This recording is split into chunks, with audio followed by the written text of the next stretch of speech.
The Walrus and the Carpenter by Lewis Caroll.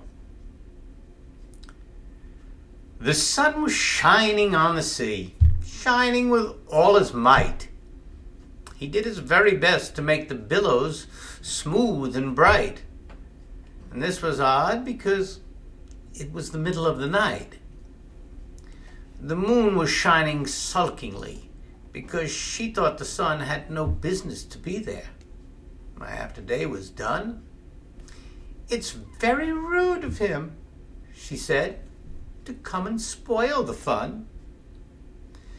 The sea was wet as wet could be. The sands were dry as dry. You could not see a cloud because no clouds were in the sky. No birds were flying overhead. There were no birds to fly. The Walrus and the Carpenter were walking close at hand. They wept like anything to see such quantities of sand. "If this were only cleared away," they said, "it would be grand."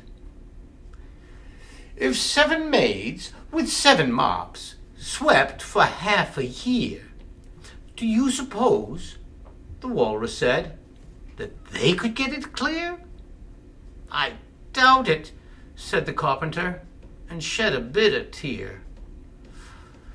"Oh, oysters, come and walk with us," the Walrus did beseech. "A pleasant walk, a pleasant talk, along the briny beach. We cannot do with more than 4, to give a hand to each." The eldest oyster looked at him, but never a word he said. The eldest oyster winked his eye and shook his heavy head, meaning to say he did not choose to leave the oyster bed. But 4 young oysters came hurrying up, all eager for the treat. Their coats were brushed, their faces washed, their shoes were clean and neat. And this was odd because, they hadn't any feet. 4 oysters followed them, and yet another 4, and thick and fast they came at last, and more and more and more, all hopping through the frothy waves and scrambling to the shore.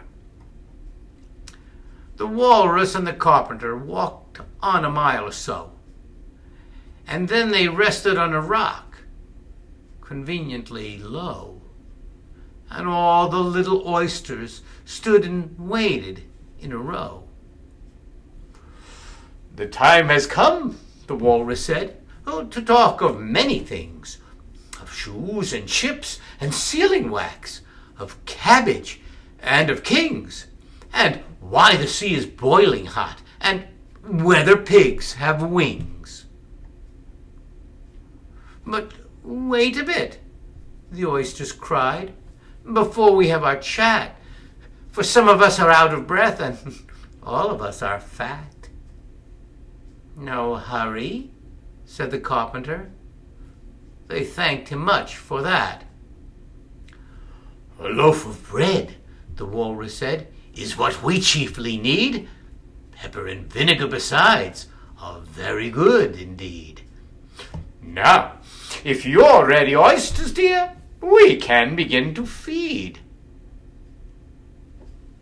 "But not on us," the oysters cried, turning a little blue. "After such kindness, that'd be a dismal thing to do." "The night is fine," the Walrus said. "Do you admire the view?" "It was so kind of you to come, and you're very nice." The Carpenter said nothing but, "Cut us another slice. Wish you were not so deaf. I've had to ask you twice." "It seems a shame," the Walrus said, "to play them such a trick, after we brought them out so far and made them trot so quick."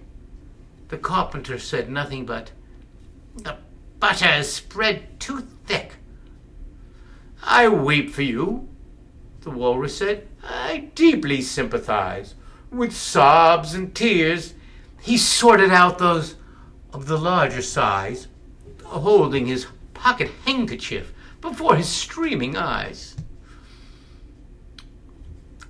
"Oh, oysters," said the carpenter, "you've had a pleasant run. Shall we be trotting home again?" But answer came there none, and this was scarcely odd, because they'd eaten every one.